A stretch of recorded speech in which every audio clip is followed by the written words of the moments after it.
नमो हरिहन्ताणं नमो सिद्धाणं नमो आयर्याणं नमो वज्रायाणं नमो लोये संसारणं। देवादेव श्री ऋषभनाथ जी भगवान की, पटनागंज के श्री बड़े बाबा जी की, परम पूज्य आचार्य प्रवर गुरुदेव श्री विद्यासागर जी महाराज की, परम पूज्य अभिनव आचार्य श्री समय सागर जी महाराज की, परम पूज्य निरपेक्ष श्री अभय सागर जी महामुनि राज की जय। परम पूज्य मुनि संघ की जय। मूक माटी नामक इस ग्रंथ में आचार्य भगवान ने माटी में मिले हुए कंकरों को जब पृथक किया गया तब उन कंकरों ने अपनी व्यथा वेदना कुंभकार से निवेदित की कि आखिर ऐसा क्या कारण है कि हम और माटी बहुत लंबे समय से एक साथ रह रहे थे। यूँ कहें कि हम सब घुल मिल से गए थे। जैसे आप जहाँ रहते हैं, आपके अड़ोस पड़ोस में अन्य व्यक्ति रहते हैं। हो सकता है किन्हीं कारणों से आपका उन पड़ोसियों से मनमुटाव हो गया और उस मनमुटाव के कारण से बोलचाल भी कभी कभी बंद सी हो जाती, छूट जाती। मगर आपके परिवार के जो छोटे छोटे बच्चे हैं वे आपस में एक दूसरे के साथ में घुल मिल करके खेलते रहते हैं, कूदते रहते हैं, अपना मनोरंजन किया करते। बड़ों में भले ही अनबोला जैसी स्थिति हो, किंतु उन बालकों में कोई कुटिलता वक्रता नहीं है, कोई कासायिक परिणति नहीं है। तो वह तो एक दूसरे के साथ में हाथ मिला करके अपना मनोविनोद किया करते।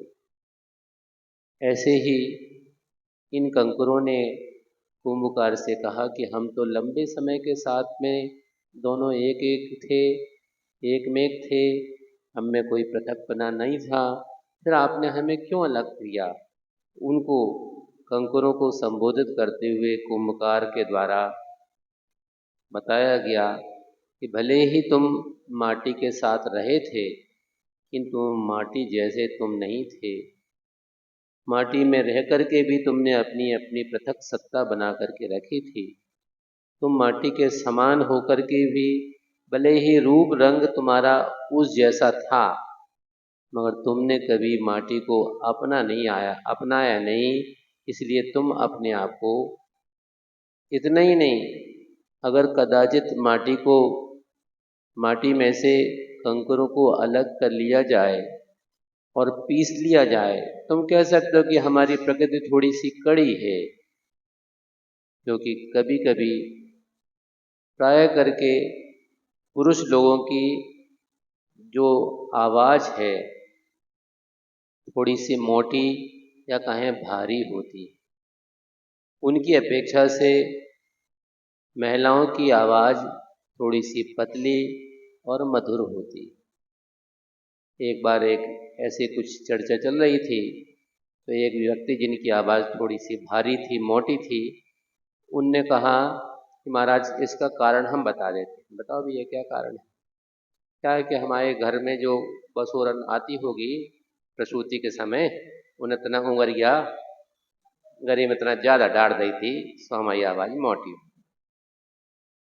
अब कुछ न कुछ अपनी करनी आप करें सिर औरन के धरता, आप लोग 12 भावना में बोलते हैं, पढ़ते हैं।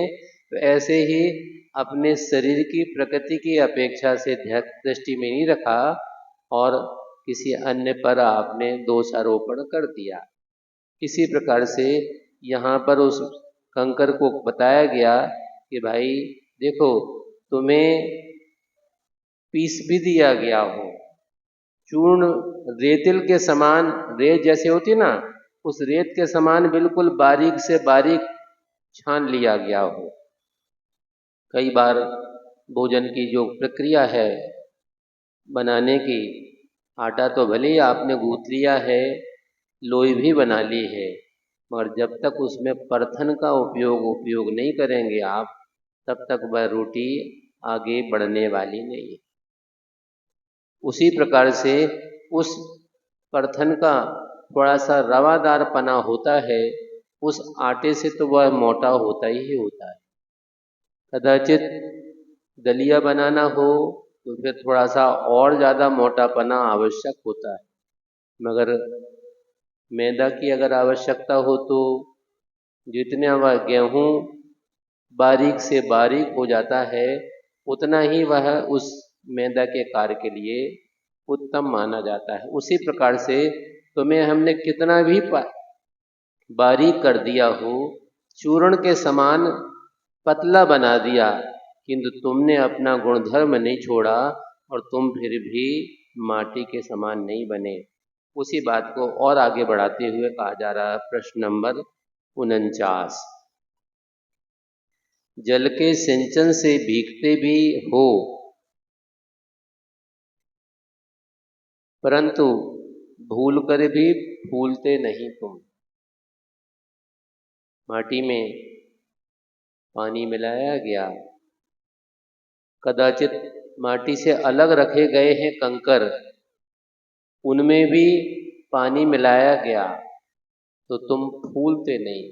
जिस प्रकार से आप लोग चाहे मटर अथवा छोले के जो चने हैं, उनको फूलने के लिए आप डालते हैं, गर्म पानी में डालते कि ठंडे पानी में? गर्म पानी में। अब अभी डाल लो, तत्काल निकाल लो तो फूल जाएंगे? नहीं। फिर क्या, कितने घंटे चाहिए है? हाँ, कम से कम फिर भी 4-5 घंटे तो चाहिए, है कि नहीं? तो उतना आपको ध्यान रखना पड़ेगा। अब सोचें, जिन चनों को, मटर को, छोले के चने को भिगो करके आपने रखा है, बहुत से तो सीज गए और फूल गए, कुछ कुछ अपवाद के स्वरूप उसमें भी रहते हैं। वो आपकी दांत की परीक्षा कर लेते हैं। क्यों? अरे ये क्या होगा? क्योंकि वो ज्यों को त्यों कड़े के कड़े बने रह गए, उनमें कोई फेर फर्क नहीं आया। आचार्य श्री कहा करते थे कि दादा गुरु श्री ज्ञान सागर जी महाराज भी राजस्थान में उनको कहते थे, ये घोरडू मूंग है। घोरडू मूंग क्या हुआ? जो पानी में डालने के बाद भी सीजती नहीं है, भीगती नहीं है, अर्थात फूलती नहीं है, ज्यों की त्यों आकार प्रकार ज्यों सा था वैसा ही है, किंतु जो फूल गया है उसका आकार प्रकार कुछ अलग हो जाता है।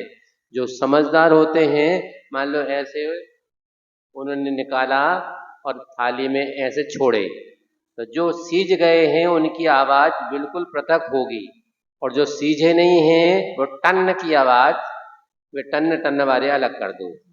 और कदाचित इतनी सावधानी रखी भी, पर एक आध भी अगर नजर चूक गई, कई बार ऐसा होता है कि अभी कुछ कुछ चौकों में हमें जानकारी मिली कि महाराज इतने दिन हो गए, हमने तो 4-5 बार आपके हार दे लाए, तो मगर आपने हमें मोन नहीं दो। भाई नजर हटी और दुर्घटना घटी वाली बात है। ऐसा कैसा हो गया कि आपने 4-5 बार, एक आध बार होता तो आप बात हो जाए, 4-5 बार हो गए, मगर हम सोचते थे कि हो सकता है कि विश्वस्त व्यक्ति हैं, इनको तो मौन मिल ही गया होगा, मगर अब संयोग से उन्हीं के साथ ऐसा घटित हुआ कि 4-5 बार आहार देने के बावजूद भी छूट गए। तो वो उनने स्वेच्छा से कहा कि महाराज इस बार तो आप हमें दे ही दो, क्योंकि अगर इस बार भी हम चूक गए तो अब दोबारा कब आहार देंगे, इसलिए नियम तो आप दे दो। इसी प्रकार से यहाँ पर वह माटी में मिले हुए जो कंकड़ थे उनसे कुंभकार कह रहे हैं, भले ही पानी में भिगोया जाता है तुम्हें, किंतु तुम भीतर से भीगते नहीं हो, फूलते नहीं हो। जिस प्रकार से घड़ा है, बरसात हो रही है और मान लो सास ने कहा बहू से, बेटा क्या कि अपने यहाँ का जो कुआं है ना अच्छू से पानी नहीं आ, तो क्या करना, बरसात हो रही है, घड़े को बाहर रखे आओ, तो वह पानी में भर जाएगा तो अपने पानी उपयोग में आ जाएगा। ओ मम्मी आप तो जाओ मंदिर जाओ, हम रखे आए। पानी अच्छा तेज गिर रहा था, तो सास ने सोचा जब तक हम मंदिर से लौट करके आए, घंटा भर निकल गया है, अब तो घड़ा भर ही चुका होगा। बेटा देखो घड़ा भर गया क्या? नहीं भरा अम्मी। अच्छा नहीं भरा तो थोड़ी देर में और भर जाए। जब तक भोजन की प्रक्रिया हो गई, अब देखो अब भर गया क्या? अभी भी नहीं भरा। ऐसे कैसे नहीं भरूं? जहाँ हम देख रहे हैं कैसे नहीं भरूं, जाकर देखा तो वो उन्होंने औंधा करके रखा हुआ। अब बीए एमए और पीएचडी भी किया हो मान लो ऐसी बहू ने, तो उसका वो लौकिक ज्ञान किसी काम में आने वाला नहीं है। व्यवहारिक चौके का ज्ञान जब तक उसने नहीं सीखा हो तब तक यह पुस्तकी ज्ञान किसी काम का आने वाला नहीं है। चिकित्सक भोजन की अपेक्षा से, भले ही पढ़ने पढ़ाने की अपेक्षा से उसको बहुत सूक्ष्म ज्ञान है, किंतु रसोई घर का ज्ञान अपने आप में विशिष्ट ज्ञान होता है। माटी सम फूलते नहीं तुम में आती नमी ना, क्या यह तुम्हारी कमीना, बता दो रे कमीना। अब शब्द तो वही है, किंतु आचार्य भगवान जैसे हमने कल कहा था कि शब्दों के साथ खेलते थे, वह शब्दों को आलोड़न बिलोड़न ऊपर नीचे आजू बाजू करने में इतने कुशल थे कि क्या यह तुम्हारी कमीना, बता दो रे कमीना। कमीना वैसे एक गाली जैसा शब्द है, किंतु वह कैसे शब्द बना, जैसे कल हमने कहा था हम यही काम ना करते हैं, हम यही कामना करते हैं कि हम यही काम ना करते हैं। शब्द तो वही है, किंतु शब्द को अगर तोड़ दिया तो वह अर्थ का अनर्थ कर देता है। हम यही भाव ना करते हैं, भावना करते हैं कि हम यह भाव ना करते हैं, दोनों अर्थ निकल सकते हैं, किंतु प्रासंगिक क्या अर्थ है यहाँ वह इसी प्रकार से यहाँ कहा कि तुम्हें पानी में भिगोया गया फिर भी तुम माटी के सम फूले नहीं, क्या यह तुम्हारी कमी नहीं है, बता दो रे। तुम में कहाँ है वह जल धारण करने की क्षमता, क्योंकि जल को धारण करना है। जिस प्रकार से मिट्टी का घड़ा अगर पानी में रखा जाए तो वह भर सकता है, भर जाता है, वह भीग जाता है भीतर से भी और बाहर से भी, किंतु अगर उस मिट्टी के घड़े की अपेक्षा से आप किसी धातु का घड़ा अगर वहाँ रख दें, उसमें कोई प्रभाव नहीं पड़ता। वह भीतर से भले ही पानी भरने से भीग गया है, किंतु उस बर्तन में कोई प्रभाव नहीं पड़ा। किंतु मिट्टी का अगर घड़ा होता है तो वह भीग जाता है और उसका प्रभाव आपको बाहर भी देखने में आता है कि उसके जो बहुत छोटे बहुत बारीक रंध्र रहते हैं उनमें से भी पानी बाहर आता रहता है, उसके कारण से वह वातानुकूलित हो जाता है। वही बात यहाँ आगे आने वाली है। जलाशय में रहकर भी युगों युगों तक नहीं बन सकते तुम जलाशय तुम। जल का आशय यानी जहाँ जल भरा हुआ हो, ऐसा नदी हो, समुद्र हो अथवा तालाब हो, कुआं हो, जहाँ भी पानी भरा रह सकता है वहाँ जलाशय में रहकर भी युगों युगों तक जैसे जहाँ पर कुआं है मान लो, उस कुएं को बांधने के लिए चारों तरफ आप बांधने के लिए मिट्टी का प्रयोग कर सकते हैं। मिट्टी के स्थान पर ईंट से भी बांध सकते हैं, पत्थर से भी बांध सकते हैं। ना भी बांधें तो वहाँ की जो मिट्टी है उसको ये ऐसा सेट कर देते हैं कि वह वहाँ से रिसे नहीं, झरे नहीं। तो आप पानी के भीतर रह कर के भी तुम में कोई परिवर्तन नहीं होता है। मिट्टी तो घुल जाती है, फूल जाती है, किंतु तुम जैसे के तैसे ही बने रहे। इसलिए जलाशय में रहकर भी एक आध दिन की बात नहीं, युगों युगों तक, लंबे समय तक तुम वहाँ रहे, किंतु नहीं बन सकते जलाशय तुम। मैं तुम्हें हृदय सुन तो नहीं कहूँगा, परंतु पाषाण हृदय अवश्य है तुम्हारा। हृदय शून्य से मतलब क्या है? जैसे कई जगह देखने में आता है, एक गाय का चित्र हमने देखा था छिंदवाड़ा के पास में, एक मेघा सिवनी नाम का स्थान है जहाँ आचार्य भगवान के सानिध्य में गौशाला संचालित हो रही थी। वहाँ पर एक गाय थी और उसका तो एक ही बछड़ा था, क्योंकि प्राय करके गाय एक ही संतान को जन्म देती है। किंतु दो बछड़े ऐसे भी थे जिनकी माँ अकाल में ही काल के गाल में समा गई, मृत्यु को प्राप्त हो गई। अब उनके बच्चों को दूध कौन पिलाएगा? हम गाय के पिलाएं? हमारे को ना है बच्चा?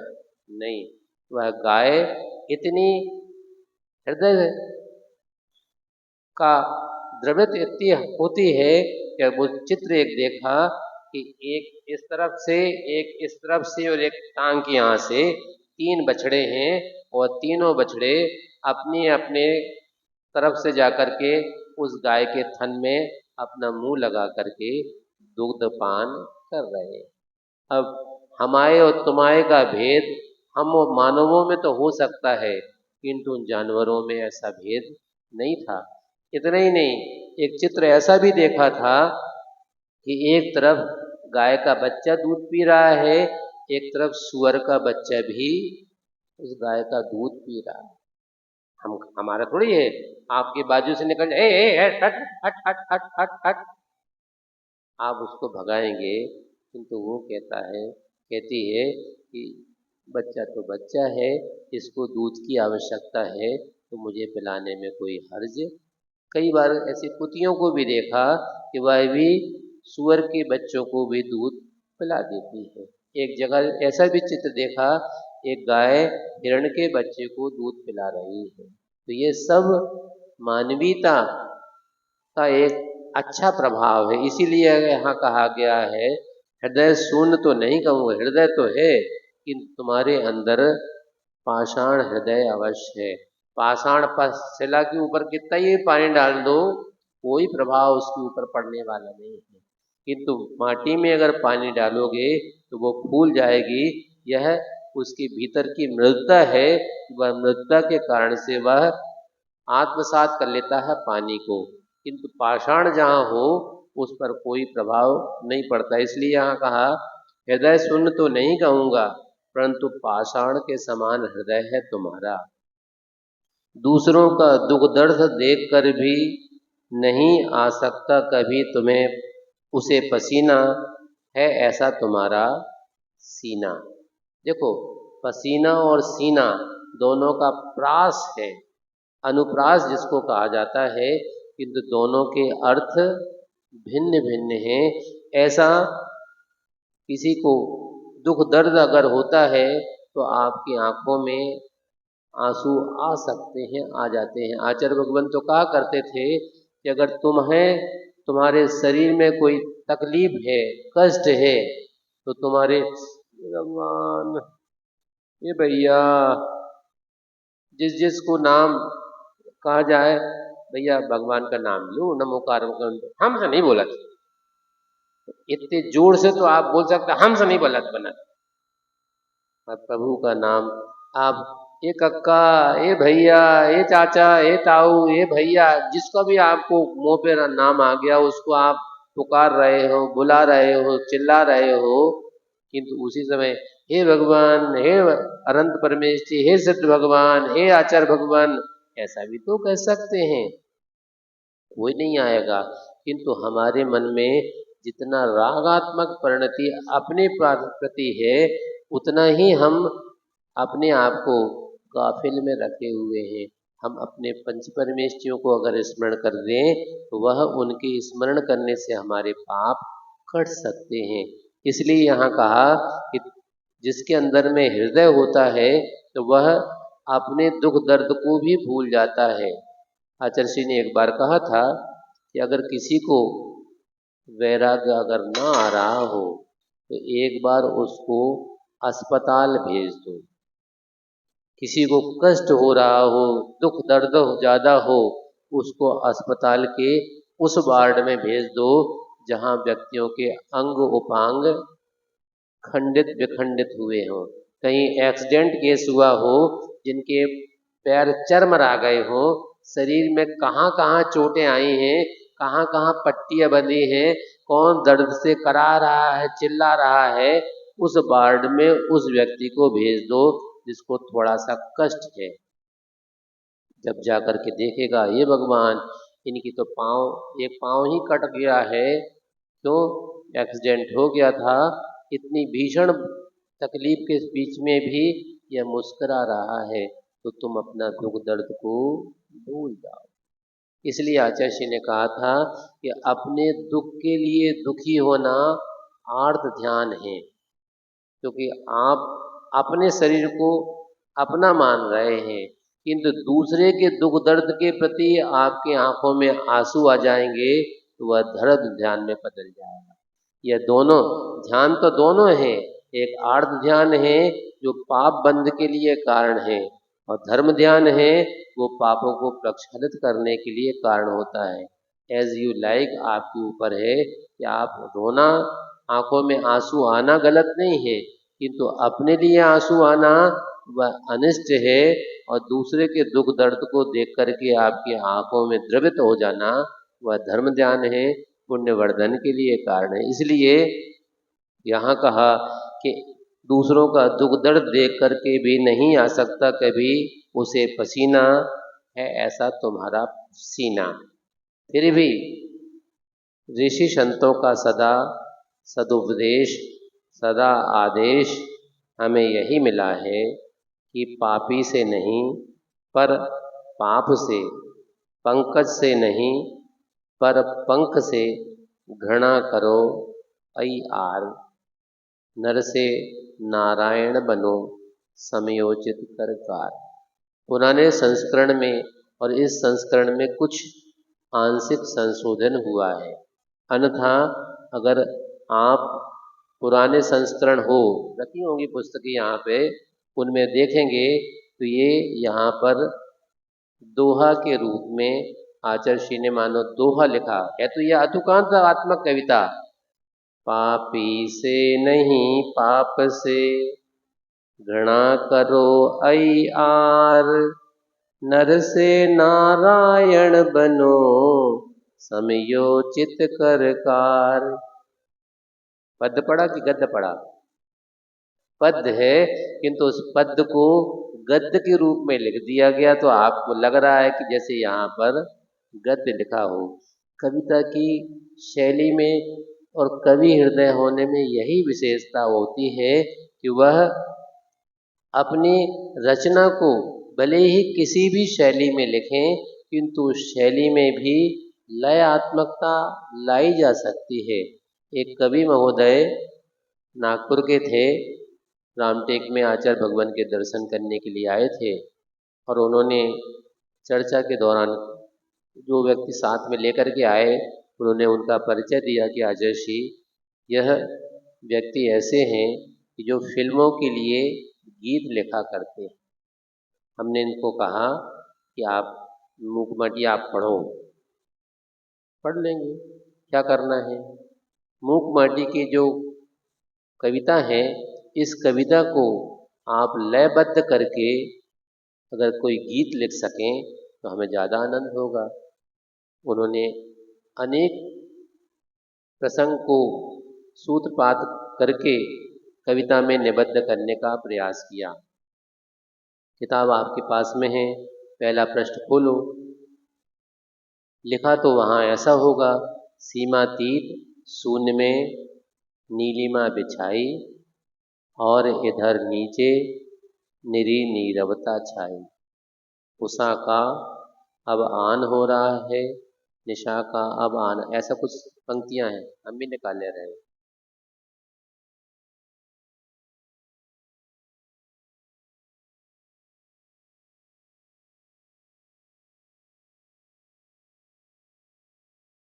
अब उन व्यक्ति ने ये अतुकांत में लिखी हुई कविता की पंक्तियों को लयबद्ध गीत के रूप में किया और उन्होंने इसको ऐसा पढ़ा। 6 पंक्तियां हैं। सीमतीत शून्य में नीलिमा बिछाई और इधर नीचे निरी नीरवता छाई। निशा का अवसान हो रहा, उषा का अवसान हो रहा, सीमतीत शून्य में नीलिमा बिछाई। बन गई, गीत बन गो, गाना बन गो। वैसे हम गद्य से महाराज समझ में नहीं आऊ का लिखो है में, मगर पढ़ने का अपना तजुर्बा, अपना अनुभव अगर हो तो हम गद्य को भी पद्य पढ़ सकते हैं, और नहीं तो फिर जो पद्य लिखे हैं उनको भी तोड़ तोड़ करके गद्य के समान उच्चारण व्यक्ति किया करते हैं। क्या करें महाराज, हमसे पढ़ा तो नहीं बना, तो हम तो ऐसे ही पढ़ लेते, जैसा जिससे बनता है वैसा पढ़ लेता है। यहाँ कहा ऋषि और संतों का सदा सद उपदेश, अच्छा उपदेश, प्रशस्त सदा आदेश, सदादेश हमें यही मिला। क्या कुंभकार कह रहा है कि पापी से नहीं पर पाप से, पंकज से नहीं पर पंकज से घृणा करो। जैसे कोई व्यक्ति है और वह थोड़ा सा अस्त व्यस्त जैसा है, शरीर में गंदापन भी है, सड़क के किनारे आप देख सकते हैं ऐसे व्यक्ति थोड़े से मानसिक रूप से जो विक्षिप्त जैसे होते हैं, वह दिनों तो ठीक है, हफ्तों महीनों तक नहाए ना, जितने गंदे उनके कपड़े होते हैं उतने गंदे रहते हैं, और उसी में वो खाते पीते रहते हैं। उनके बाजू से निकल जाओ तो उनको बदबू आती। किंतु एक व्यक्ति ने बताया कि महाराज हम अपने नगर में एक अपना घर चलाते हैं, उसका नाम है अपना घर, और उसमें हम ऐसे जो व्यक्ति जो अपाहिज हैं, विक्षिप्त हैं, मानसिक रूप से त्रस्त हैं, पीड़ित हैं, दुखित हैं, जो सड़क पर घूम रहे हैं, उनको बड़े प्रेम से पुचकार करके, वो तैयार नहीं होते बहुत आसानी से, पर हम तो किसी न किसी माध्यम से उनके साथ अपनत्व का भाव ला करके उन्हें अपने उस अपना घर में ले जाते हैं। फिर वहाँ क्या करते हैं, उनको बढ़िया नहला करके धुला करके कपड़े उनके बदलते हैं। बरसों से जिनने अपने कपड़े नहीं बदले हों उन्हें बढ़िया टिप टॉप कपड़े पहनाते हैं, और उनको आनंद के साथ, अगर उनके बड़े बड़े बाल हैं तो वहाँ नाई को भी नहीं ले जाते, हम स्वयं बिठालते कुर्सी पर और उनकी कटिंग कर देते हैं, ताकि वो देखने में मनुष्य जैसे, सभ्य जैसे तो प्रतीत हो। आप उनके बाजू से निकलते तो आपको बदबू आती, आप नाक ऐसे कर लेते हैं, किंतु उनके साथ में आत्मीयता का व्यवहार करने से उनके परिणाम सुधर जाते हैं, समझ जाते हैं। उन्होंने बताया कि महाराज हमारे यहाँ पर जब आत्मीयता थोड़ी सी ज़्यादा बढ़ जाती है तो वो अपने घर परिवार का नाम लेने से उनको चिढ़ आती है, दुख होता है। क्यों? उन्होंने जितना कष्ट अपने उस परिवार जिसे आप अपना परिवार कहते थे उनके साथ भोगा है, इसलिए उनका नाम लेने से भी मगर धीरे धीरे धीरे धीरे हम उनसे पूछा पूछा करके पूछ लेते हैं कि आप कहाँ के हैं, कैसे रहने वाले हैं, जैसा उनको स्मृति में होती। कई बार तो लोग भूल जाते कि हम कहाँ के हैं, कौन हैं, हमें अपनी ही सुध बुध नहीं है तो परिवार की सुध बुध कौन बताएगा। किंतु उन्होंने बताया कि महाराज हमारे यहाँ पर 4 महिलाएं अभी हैं जो जैन समाज की, ऐसी विकसित अवस्था में हम उनको लेकर के आए। उसमें से तो 2 या 3 तो मध्य प्रदेश की हैं, वो व्यक्ति राजस्थान के हैं, किंतु उन्होंने बताया कि एक टीकमगढ़ जिले की हैं, एक सागर जिले की हैं और एक शायद गुना जिले की हैं। ऐसे 3 जगह की 3 महिलाएं थीं जो कहीं स्टेशन पर प्लेटफॉर्म पर घूम रही थीं। उनको हम लेकर के आए, इसलिए उसका नाम अपना घर रखा है कि आप यहाँ रहें, आपके खाने की, पीने की, रहने की, नहाने धोने की सब व्यवस्था निःशुल्क है। आप तो बस यहाँ रहें, सड़क पर मत घूमें, हमें अच्छा नहीं लगता है। इसलिए वो एक संस्था बनी है, वह नगर नगर में, गांव गांव में ऐसे अपना घर खोलती है जहाँ पर ऐसे व्यक्तियों की परवरिश। इसलिए उन पाप से नहीं, पापी से नहीं, उनके पाप से घृणा करो। उनमें ऐसी क्यों कारण बने जिसके कारण से उनको ऐसी अवस्था में रहना पड़ा। तब धीरे धीरे समझ में आता है कि उनके दुख दर्द को घर में सुनने समझने वाला कोई नहीं था, तो घर छोड़ करके वो आ गए। इसलिए पाप पंकज से नहीं पर पंख से घृणा करो। पंकज क्या कहलाता है? पंख यानी है कीचड़, जो यहाँ लिखा ही है, उसमें जन्म लेने वाला जैसे कमल होता है वह उस कीचड़ में ही होता है। अब कमल आपको मिल जाए तो आप लालायत हो जाते हैं उसको अपने हाथ में लेने के लिए। बच्चे जैसे छोटे बच्चे होते हैं, मान लो महाराज के पास चलो, पैर पड़ो महाराज के, वो आ तो गए, मान लो अगर वहाँ आस पास कहीं पानी डाला हो, पानी है, पानी है, पानी है, तो उनके पैर गंदे ना हो जाएं, ये आपने उनको सिखा रखा है, इसलिए पानी से वो दूर रह रहे हैं। कदाचित वहाँ अगर कोई धूल धक्कड़ है, पैर नहीं रखते, यहाँ नहीं रखते, चलो चलो पापा चलो चलो, क्यों चलो? क्योंकि यहाँ पर धूल है, वो धूल से बच्चा बचना चाहता है। आपने उसको हैंड वॉश करो, हैंड वॉश करने के लिए वो बॉस के समान दूर खड़ा हो जाएगा। धोख दो, ऐसे नहीं झुक करके, वो नहीं करता। क्यों? जब तक आप स्वयं झुक करके नहीं देंगे, उससे तो धुलवाना चाहते हो कि झुक करके दो, क्यों?